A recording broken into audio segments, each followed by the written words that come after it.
गुरु प्यारी सत्कार योग साध संगत जी, आप सभी को मेरी प्यार भरी राधा स्वामी जी। साध संगत जी, लोहड़ी के इस पावन अवसर पर आप सभी को हार्दिक शुभकामनाएं। साध संगत जी, लोहड़ी के इस पावन अवसर पर आप इस साखी को पूरा श्रवण कीजिएगा, क्योंकि साध संगत जी, हम लोहड़ी के इस पावन अवसर पर एक बहुत ही रूहानियत भरा संदेश इस साखी के माध्यम से श्रवण करने जा रहे हैं।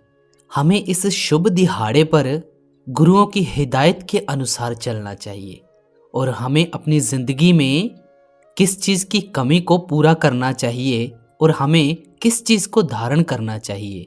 तो आइए इस लोहड़ी के पावन अवसर पर हम एक रूहानियत भरी साखी श्रवण करते हैं और इसको अमल में लेकर आते हैं। एक औरत अपने घर से निकली। उसने घर के सामने सफेद लंबी दाढ़ी में 3 साधु महात्माओं को बैठे देखा। वह उन्हें पहचान नहीं पाई। उसने कहा, मैं आप लोगों को नहीं पहचानती, बताइए क्या काम है।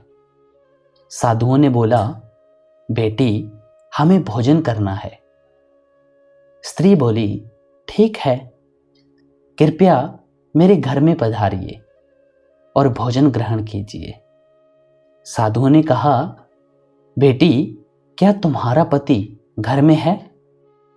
स्त्री बोली, नहीं, वह कुछ देर के लिए बाहर गए हैं। साधुओं ने कहा, बेटी तब हम अंदर नहीं आ सकते हैं। थोड़ी देर में पति घर वापस आ गया। उस साधुओं के बारे में पता चला तो उसने तुरंत अपनी पत्नी से उन्हें पुनः आमंत्रित करने के लिए कहा। औरत ने ऐसा ही किया। वह साधुओं के समक्ष गई और बोली, जी अब मेरे पति घर वापस आ गए हैं, कृपया आप लोग घर में प्रवेश करिए। बेटी हम किसी घर में एक साथ प्रवेश नहीं करते हैं। स्त्री ने बोला, ऐसा क्यों है? स्त्री ने अचरज से पूछा। जवाब में मध्य में खड़े साधु ने बोला, पुत्री मेरी दाईं तरफ खड़े साधु का नाम धन और बाईं तरफ खड़े साधु का नाम सफलता है और मेरा नाम प्रेम है।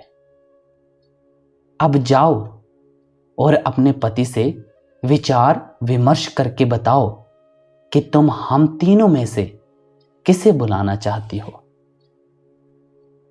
औरत अंदर गई और अपने पति से सारी बात बता दी।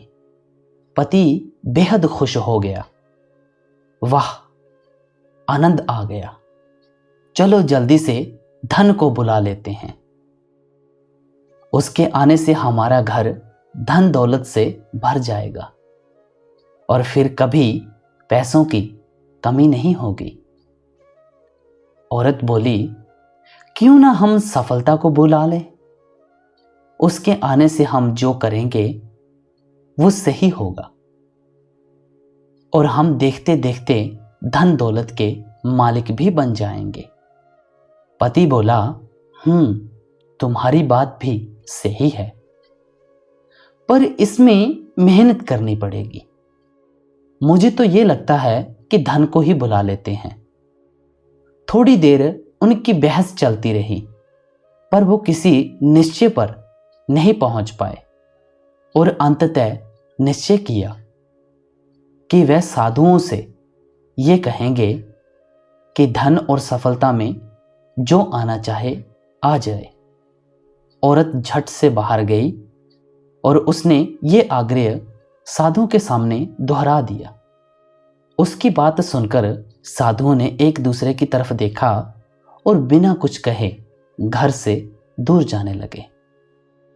स्त्री ने कहा, अरे आप लोग इस तरह वापस क्यों जा रहे हैं?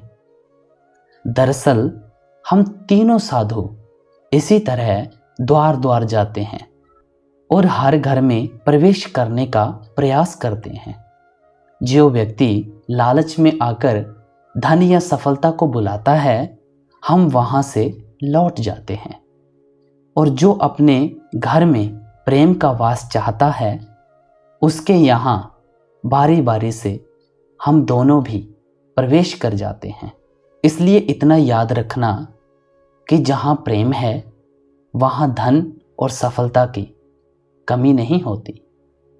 क्योंकि गुरु प्यारी साध संगत जीओ, संत कबीर साहिब ने प्रेम के बारे में अपनी दोहों में भी पूरा स्पर्शीकरण किया है। पहला दोहा है, जल में बसे कामोदिनी, चंदा वसे आकाश, जाको जासे प्रेम है सो ताही के पास। इसका पूरा अर्थ है, कमलिनी तो जल में वास करती है, लेकिन जिससे वह प्रेम करती है, अर्थात जिसे देखकर मुस्कुराते हुए वह खिल जाती है, उसका वह प्रेमी चंद्रमा दूर आकाश में बसता है। इसी प्रकार जो भी जिसके सच्चे प्रेमी हैं, वे सदा उसी के पास होते हैं। अर्थात प्रेम के क्षेत्र में तन की दूरी कोई विशेष महत्व नहीं रखती। आत्मा के साथ प्रेम होने से सदा निकटता बनी रहती है। दूसरे दोहे में क्या बताते हैं, जहाँ प्रेम तहाँ नेम नहीं, तहाँ न बुद्धि व्यवहार, प्रेम मगन जब मन भयो, कौन गिने तिथिवार।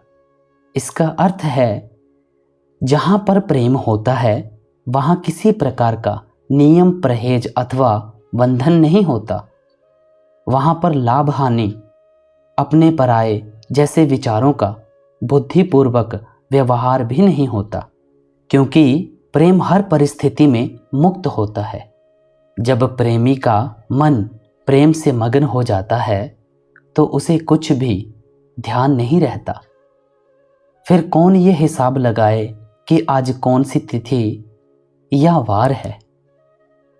अब संत कबीर साहिब तीसरे दोहे में क्या बताते हैं, अधिक स्नेही माछरी, दूजा अल्प स्नेह, जब ही जलते बिछरे तब ही त्यागे देह।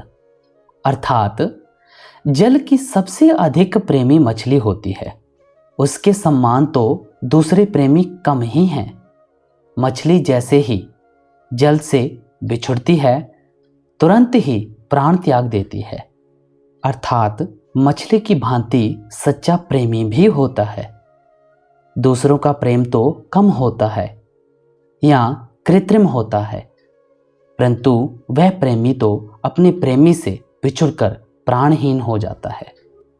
संत कबीर साहिब का आखिरला दोहा, प्रेम बिकाता मैं सोना, माथा साटे हाट, पूछत विलम ना कीजिए, तत छिन दीजिए काट। अर्थात प्रेम तो अनमोल है, इसका मूल्य कौन चुका सकता है। इस भाव को ध्यान में रखते हुए कबीर जी कहते हैं कि हमने प्रेम को बिकते हुए सुना है, परंतु उसके बदले शीश काट कर देना पड़ता है। ऐसे में पूछताछ करने में विलंब ना करो, यह तो सस्ता ही है। उसी क्षण शीश काटकर मोल चुका दो। तो प्यारी साध संगत जी, आज की बहुत ही प्रेरणा भरी साखी यहाँ पे हम समाप्त करते हैं। और संत कबीर साहिब के दोहों से भी हमें बहुत शिक्षा मिलती है कि हमें हर किसी जीव से, अपने सतगुरु से सच्चा प्रेम होना चाहिए, तब हम उस मालिक से मिल सकते हैं। तो प्यारी साध संगत जीओ, इसी के साथ हम आपसे इजाज़त लेते हैं। मिलते हैं एक और नई साखी के साथ। राधा स्वामी जी।